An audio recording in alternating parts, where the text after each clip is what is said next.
नमस्कार, आप देख रहे हैं न्यूज इंडिया और आपके साथ मैं हूं भानु दीक्षित।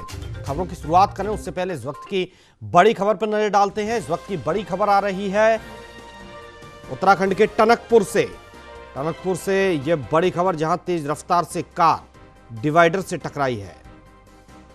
कार सवार एक युवक की मौत, दो घायलों को डॉक्टर ने हायर सेंटर किया है रेफर।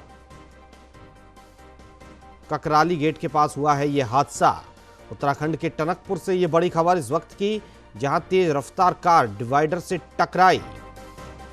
कार सवार एक युवक की मौत, दो घायलों को डॉक्टर ने हायर सेंटर किया रेफर।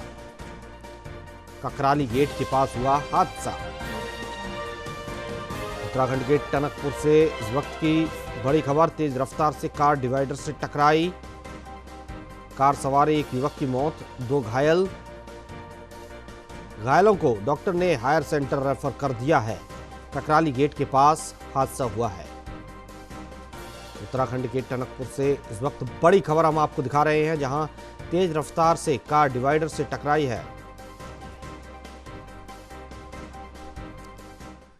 आगे बढ़ते हैं। सीएम त्रिवेंद्र सिंह रावत की अध्यक्षता में हुई कैबिनेट की बैठक में शनिवार को कुल 17 प्रस्तावों पर चर्चा हुई और 17 बिंदुओं पर फैसले लिए गए। शिक्षा, ग्राम्य विकास, खनन विभाग और आबकारी नीति पर मुख्य फैसले रहे। इस दौरान वन विकास निगम के संबंधित विषयों को अगली कैबिनेट के लिए स्थगित किया गया। तो वहीं प्रदेश में कक्षा 8वीं से 12वीं तक के सभी सरकारी और निजी स्कूल 8 फरवरी से खोले जाने का भी फैसला लिया गया है।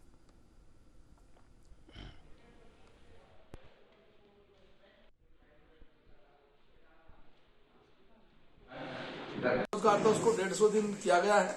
उसमें जो राजस्व या जो पैसा खर्च होगा राज्य सरकार अपने संसाधनों से वहन करेगी। सिंगल यूज प्लास्टिक के लिए जो विनियम है वो विनियमित किए गए हैं। इसी प्रकार से जो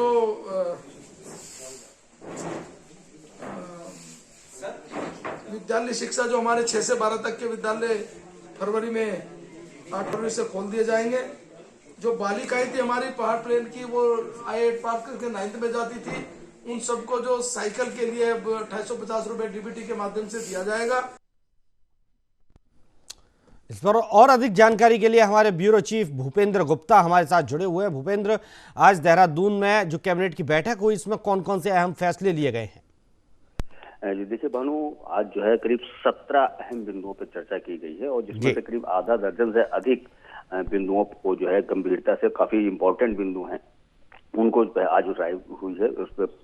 तो जिसमें हम सबसे पहले बात करें तो जिसमें जो सबसे पहले ये था कि मनरेगा के तहत अभी तक प्रदेश में जो है करीब 100 दिन का रोजगार मिलता था, जिसमें अब उन्होंने 50 दिन का अतिरिक्त कर दिया। यानी हम आधे साल तक का जो है आप मनरेगा के तहत जो है लोगों को रोजगार मिल सकेगा, जो श्रमिक लोग हैं। और इसके साथ ही साथ जो भी प्लास्टिक को लेकर के जो हमारे यहाँ अभी तक का कुछ कंफ्यूजन चलता था प्रदेश में, उस सिंगल यूज जो प्लास्टिक है उसके पर प्रतिबंध बनाए रखने के लिए करके बात हुई है। और जो थर्माकोल की बैग है, प्लास्टिक है, डिस्पोजल्स हैं, ये जो जिसपे बिकते हैं उन पे जो है कहा गया है कि 5 रुपए से लेकर के और आपका 100 रुपए से लेकर के 5 लाख रुपए तक का जो है जुर्माना लगाया जाए। इसकी ये जो है कैबिनेट ने मंजूरी दे दी है। और उसके अलावा जो सबसे अहम और खास मामला है, जो बच्चे थे अभी तक का जो थे, वो बच्चों को 8 फरवरी से कक्षा 6 से कक्षा 12 तक के सभी प्राइवेट स्कूल हो या सरकारी स्कूल हो, उनको खोले जाने पर जो है सहमति बनी है। और लेकिन इसके लिए खास बात भानु यहाँ ये है कि शिक्षा विभाग को अपनी तरफ से जो एसओपी है, स्टैंडर्ड ऑपरेटिंग प्रोसीजर है, वो अपनी गाइडलाइन जारी करनी पड़ेगी कि किस तरीके से स्कूल में बच्चों को किया जाए। सबसे ये राहत बड़ी खबर जो है आज के कैबिनेट के फैसले में, ये जो है सबसे इम्पोर्टेंट है। और ये मनरेगा के तहत जो अभी तक का 100 दिन का रोजगार मिलता था उसमें 50 दिन का बढ़ा दिया गया। और साथ ही साथ जो है वो अभी बच्चों जो कक्षा 9 की छात्राएं हैं उनको जो साइकिलें मिलती थी, अब उनका वो पैसा डायरेक्ट वो छात्राओं के खाते में जाएगा। तो इसके अलावा जो है और भी तमाम जो है करीब हम बात करें तो जैसे इस समय जो सबसे बड़ी बात है, कुमाऊं मंडल के लिए जो है NDRF है, नेशनल डिजास्टर जो है रेस्क्यू फोर्स की लिए 75 एकड़ जमीन जो है आज यहाँ पे बता दी गई है कि जो फॉरेस्ट की क्लियरेंस के बाद से उसको जो है यहाँ पे मिल जाएगी। तो इसी के साथ ही साथ जो आबकारी का मामला था, नई आबकारी जो नीति है जो हमारी मार्च में लागू हो जाती है, उसकी भी मंजूरी दे दी गई है। और इसमें खास बात यह है कि जो अभी तक देसी शराब की दुकानें थी वहां पर बियर बेचने की भी अनुमति सरकार के द्वारा दी गई है। तो भानु कुल मिला के हम ये कह सकते हैं, थोड़ी फीस में भी वृद्धि कर दी है। जो इनकी जो आवेदन शुल्क था वो 40 से 50 हजार रुपए शुल्क देना होगा। तो इस तरीके से जो है काफी अहम फैसले लिए हैं। करीब आधा दर्जन, डेढ़ दर्जन बिंदुओं पर चर्चा हुई है और जिसमें से करीब आधा दर्जन फैसला आम लोगों को प्रभावित करते हैं और ये सरकार के बड़े फैसले हैं कैबिनेट के आज बंद। जी, बहुत बहुत शुक्रिया भूपेंद्र जी आपका तमाम जानकारी के लिए।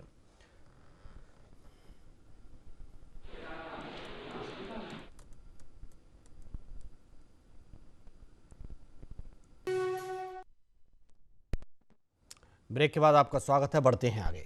देहरादून में पर्यटन और संस्कृति मंत्री सतपाल महाराज ने अपने आवास पर पंच केदार स्तुति सीडी का विमोचन किया। इस दौरान सतपाल महाराज ने स्तुति लेखन हरीश तिवारी को बधाई देते हुए कहा कि इस सीडी में शिव के सभी स्वरूपों का वर्णन किया गया है। ये सीडी लोगों के मन में शिव की साधना को और ज्यादा आकर्षित करेगी। ईश्वर के हरीश तिवारी जी को बहुत बहुत बधाई देता हूं, जिन्होंने पंच केदार स्तुति की सीडी का यहाँ पर जो है लोकार्पण करवाया है। और इसके अंदर केदारनाथ जी के पृष्ठभाग जो हैं केदारनाथ जी हैं, उसके बाद मधमहेश्वर जी नाभिलिंग में हैं और तुंगनाथ जी भुजा और हृदय में हैं, रुद्रनाथ जी मुख में हैं, कल्पेश्वर जी केश में हैं। और ये शिव के सभी स्वरूपों का टोटालिटी के अंदर जो है वर्णन किया गया है, स्तुति है।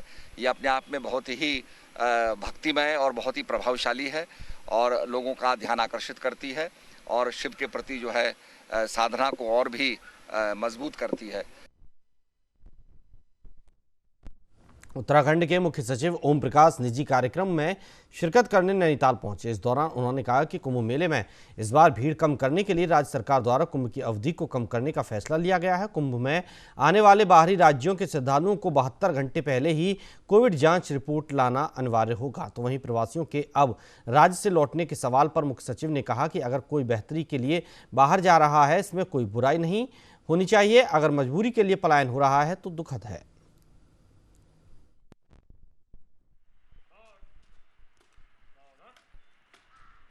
कुंभ की अवधि कम होगी तो उसमें भीड़ भाड़ ना हो, इसलिए इसकी अवधि कम की जा रही है और इसमें इस संबंध में विचार किया जा रहा है। दूसरा, भारत सरकार ने इसके बारे में स्टैंडर्ड ऑपरेटिंग प्रोसीजर जारी कर दिया है SOP, और उसके अनुसार काम होगा। जो बाहर से लोग आएंगे उनको 72 घंटे पूर्व की कोविड नेगेटिव रिपोर्ट लानी होगी। उत्तराखंड सरकार की ओर से आयोजित समारोह में एम्स ऋषिकेश को अटल आयुष्मान योजना, आयुष्मान भारत योजना के सफल संचालन के लिए उत्कृष्ट सेवा योगदान सम्मान से नवाजा गया है। इस मौके पर मुख्यमंत्री त्रिवेंद्र सिंह रावत ने स्वास्थ्य के क्षेत्र में बेहतर योगदान के लिए एम्स ऋषिकेश की प्रशंसा की और संस्थान को आगे भी मरीजों की सेवा के लिए इसी तरह से सतत प्रयास जारी रखने के लिए प्रोत्साहित किया। सीएम ने कहा कि उत्तराखंड में स्वास्थ्य के क्षेत्र में एम्स ऋषिकेश महत्वपूर्ण योगदान दे रहा है, जो कि प्रशंसनीय कार्य है। राज्य सरकार इस संस्था के लाभ के लिए हर संभव कोशिश करेगी।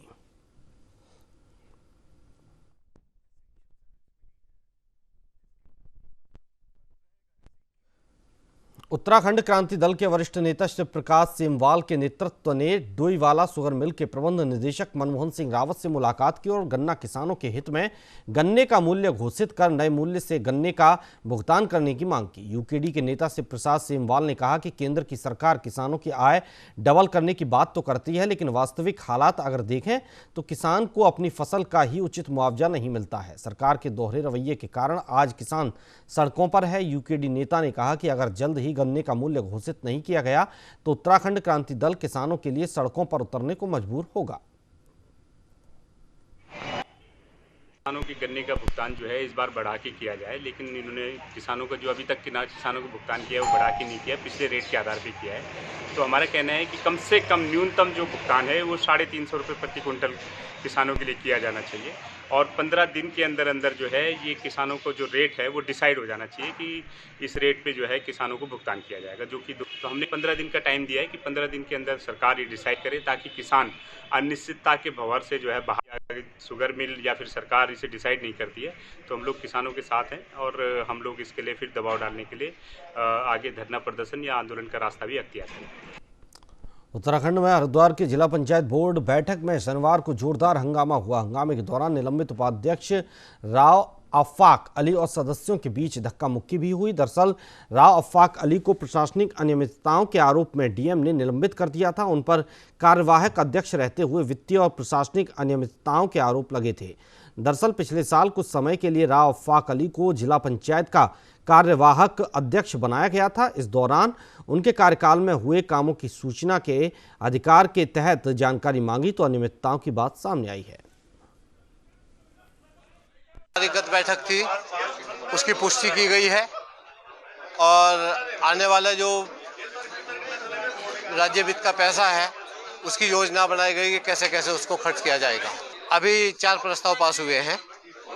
नहीं, ये आखिरी बैठक है इस सत्र की, लास्ट बैठक। जिला पंचायत उपाध्यक्ष कल सरकार के द्वारा सस्पेंड कर दिए गए, तो थोड़ा ये था कि भाई वो बैठक में रहे ना रहे, इस विषय को लेकर थोड़ी चर्चा हो रही है। नगर पंचायत बेरीनाग के सफाई कर्मियों और ईओ में विवाद हो गया। ऐसे में गुस्साए सफाई कर्मियों ने कूड़े से भरे वाहनों को बाजार में खाली कर दिया। इस दौरान सफाई कर्मियों ने ईओ पर कार्य के दौरान अभद्रता करने, उत्पीड़न का आरोप लगाया तो वहीं कार्य का बहिष्कार कर नगर पंचायत कार्यालय में ईओ के खिलाफ जमकर नारेबाजी कर विरोध प्रदर्शन किया गया। और सूचना पर मौके पर पहुंचे नायब तहसीलदार और पुलिस ने सफाई कर्मियों से समझाइश की, लेकिन सफाई कर्मी ईओ के खिलाफ कार्रवाई की मांग को लेकर अड़े रहे।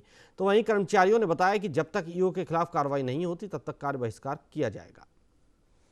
महीने हमारी ठेका प्रथा हटाने के लिए बातचीत वो आंदोलन हुआ था और 1 महीने का हमें आश्वासन दिया था ईओ साहब ने। अब कार्य हमारा सुचारू रूप से चल रहा है, लेकिन 1 महीना पूर्ण हो गया। लेकिन अब हम जो काम अच्छा कर रहे हैं, ये लोग फिर भी जबरदस्ती हमको ठेके में डालने की बात कह रहे हो। आज सुबह 9 बजे ईओ साहब हमारे बाजार में राउंड पर आए, सारे कर्मचारी ड्यूटी में पाए गए, लेकिन इन्होंने सभी कर्मचारी को उपद्रव से बात करी और हमारे ऊपर एक गमन का चोरी का इल्जाम लगा रहे हैं। कार्य बहिष्कार करने का एक इनका कारण ये था कि मैंने आज सुबह 9 बजे इनको पूरे क्षेत्र में चेक किया और कोई भी कर्मचारी कार्य करते हुए नहीं मिला, बल्कि इधर उधर सब कर्मचारी घूमते हुए मिले।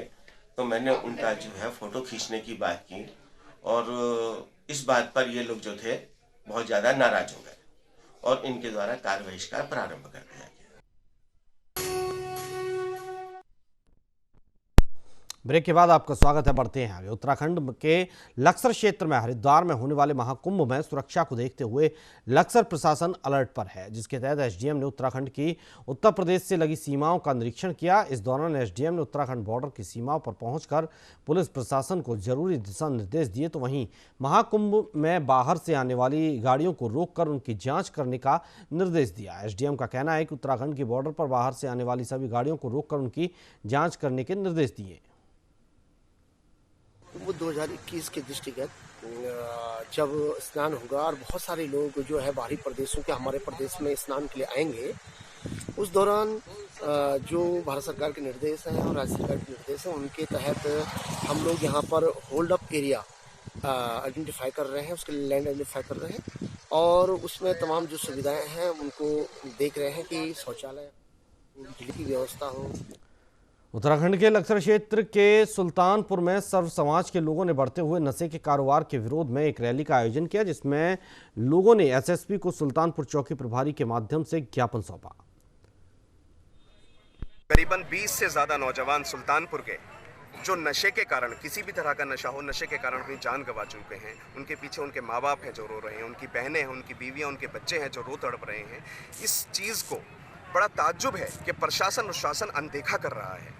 पिछले 1 साल से हम लोग लगातार दबाव बना रहे हैं और शासन प्रशासन अनदेखा कर देता है ऐसे लोगों को जो कारोबारी हैं, जो स्मैक बेच रहे हैं, जो नशा बेच रहे हैं। उनके खिलाफ अब सुल्तानपुर के नौजवानों ने बीड़ा उठाया है कि उनके खिलाफ अब ऐसी मुहिम चलाई जाएगी कि जिसमें प्रशासन को, शासन को मजबूर होना पड़ेगा कि उनके खिलाफ कार्रवाई करनी पड़ेगी। उत्तराखंड में रामनगर के कोसी नदी में खनिज से भरा एक डंपर पलट गया, जिसमें डंपर में 28 लेबर बैठी हुई थी। डंपर के पलटने से सभी मजदूर डंपर के नीचे दब गए, जिससे आसपास के मजदूरों ने दबे मजदूरों को निकाला, जिसमें एक व्यक्ति की मौके पर ही मौत हो गई।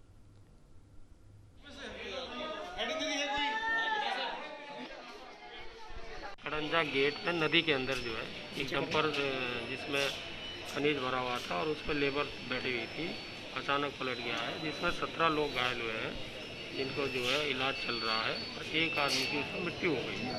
आगे इस संबंध में जो विधिक कार्रवाई है वो की जाए। उत्तराखंड में मंगलौर क्षेत्र में बढ़ते नशे के कारोबार पर अंकुश लगाने के लिए पुलिस प्रशासन सख्त हो गया है, जिसके चलते मंगलौर पुलिस ने मुखबिर की सूचना पर लंढौरा क्षेत्र में 2 युवकों को गिरफ्तार किया। तलाशी के दौरान आरोपी से 1.66 ग्राम स्मैक बरामद हुई।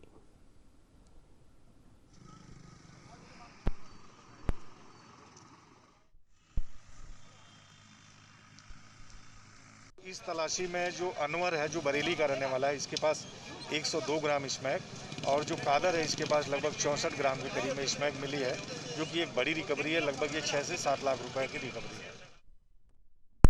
तीर्थ नगरी ऋषिकेश में 60 सालों से गुफा में रहने वाले एक 83 वर्ष के साधु ने राम मंदिर निर्माण के लिए 1 करोड़ रुपए दान दिया। साधु के 1 करोड़ रुपए दान देने की खबर जैसे ही सामने आई, लोग साधु को देखने के लिए उत्साहित हो गए। यहां तक कि यमकेश्वर विधायक रितु खंडूरी भी कार्यकर्ताओं के साथ साधु बाबा से मिलने पहुंची और उनका धन्यवाद किया। बाबा ने मीडिया से रूबरू होते हुए कहा कि 1990 में उन्होंने तत्कालीन प्रधानमंत्री पीवी नरसिम्हा राव को पत्र लिखा था कि वे राम मंदिर पर 3 दिन में समझौता करवा सकते हैं, जिसके बाद बाबा को मिलने सीबीआई की टीम भी आई थी। तब से बाबा थोड़ा धन अर्जित कर रहे थे। उनका कहना है कि वो चाहते हैं कि जब तक वे जीवित हैं अपने सामने ही राम मंदिर का निर्माण देख सकें। कल जब ये पता चला कि हमारे क्षेत्र से बाबा जी हैं, उन्होंने अयोध्या मंदिर के निर्माण के लिए 1 करोड़ की राशि चेक द्वारा दी है, तो मन में उत्सुकता हुई कि मैं आकर उन्हें मिलूं और प्रेरणा ही स्रोत वो बन गए मेरे लिए। और बिल्कुल मन में ये निश्चय कर लिया था, कल मैंने क्षेत्र में थी, कि मैं उनको जाकर मिलूंगी। देश तो क्या देना है भाई, मेरा इच्छा थी 1990 से। मैंने प्रधानमंत्री नरसिम्हा राव को चिट्ठी भी लिखा था कि 3 दिन में उसका फैसला मैं करा दूंगा। उस समय मेरा बहुत पावर थी मेरे दिमाग में, तो इसी आधार पर लिखा था मैंने। मेरे पास सीबीआई वालों का भी आना जाना भी शुरू हो गया था वैसे, लेकिन बाद में वो तोड़ फोड़ दिया। उसके बाद मैंने बंद कर दिया बोलना, फिर लिखना भी बंद कर दिया। लेकिन अभी भी वो सिस्टम से मेरा ये था कि मेरी इच्छा है कि मेरे सामने हो जाए तो अच्छा है। कुंभ मेला शुरू होने में अब कुछ ही समय शेष रह गया है। परंपराओं के अनुसार कुंभ की शुरुआत अखाड़ों में धर्म ध्वजा की स्थापना के साथ होती है, जिसके लिए कुंभ मेला प्रशासन सभी 13 अखाड़ों के साथ छिंदरवाला के जंगलों में पहुंचा, जहां अखाड़ों ने अपनी अपनी धर्म ध्वजा के लिए लकड़ी का चयन किया। इस अवसर पर अखाड़ा परिषद के अध्यक्ष नरेंद्र गिरी ने बताया कि सभी 13 अखाड़ों ने अपनी अपनी पसंद की लकड़ी के लिए पेड़ों का चयन कर लिया है और पेड़ों पर अपने अखाड़ों के निशान लगाए हैं। यहाँ पे आज माननीय अध्यक्ष जी एवं सभी हमारे सम्मानित अखाड़ों के प्रतिनिधि आज यहाँ पे आए हैं छिंदरवाला में, और धर्म ध्वजा की जो लकड़ियाँ हैं उसका चयन किया जा रहा है। इन पे आज निशानदेही भी हो गई है और इसको उचित समय पे जैसा हमें बताया जाएगा उस समय पे यहाँ से इसका हम ढुलान करते हुए, इसका कटान करते हुए इनको अखाड़ों में जो भी परंपराएं रहती हैं उन सबका पालन करते हुए पहुँचाएंगे। कि सिंबॉलिक वैल्यू भी बहुत ज़्यादा है और इसके बाद से एक तरह से माना जाता है कि शुरुआत एक तरह से मेले की हो गई है, तो बहुत ही अहम कदम उस ओर है। और मैं खुद भी चाहता था कि मैं इसमें शामिल रहूं, इसीलिए मैंने पहले से तय किया था कि यहाँ पे रहना अच्छा रहेगा। थोड़ा सा मुझे लगता है जहाँ तक इसकी कार्टेज की बात है, जहाँ तक ले जाना होगा उसमें हल्का फुल्का थोड़ा दिक्कत आ सकती है। लेकिन आज 13 अखाड़े आए हैं, हमारे बगल में मेला अधिकारी बैठे आए हुए, साथ में अपर मेला अधिकारी हरवीर सिंह जी हैं। सभी लोग, ये हमारी परंपरा है, जब मेला लगता है कहीं भी 4 जगह लगता है, तो धर्म ध्वजा का मतलब ये है कि सभी अखाड़ों की अपनी अपनी परंपराएं अलग अलग हैं। किसी की 52 हाथ की होती है, किसी उससे छोटी होती है। जहाँ संन्यास परंपरा की बात है वहाँ पे 52 हाथ, क्योंकि 52 मढ़िया है, 52 हाथ हमें चाहिए। तो जंगलों में हम लोग। इसी के साथ इस बुलेटिन में फिलहाल इतना ही। लगातार अपडेट और ताज़ा तरीन खबरों के लिए आप देखते रहिए न्यूज़ इंडिया।